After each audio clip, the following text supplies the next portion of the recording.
In this video, I'm gonna show you how to redeem codes in Highrise. The first step that I want you to do is to access their website, which is this, highrise.game. So type that into your search bar and then click the enter button.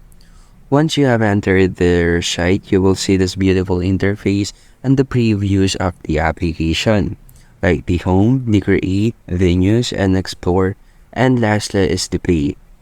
Here in the site, there is this features of the application where you can play it in Android only or in Apple. The next thing that I want you to do is to head in this display icon that you can see in the top right corner of the screen. Once you click this, it will show 4 different tabs, which is the profile, inventory, settings, and redeem a promo code.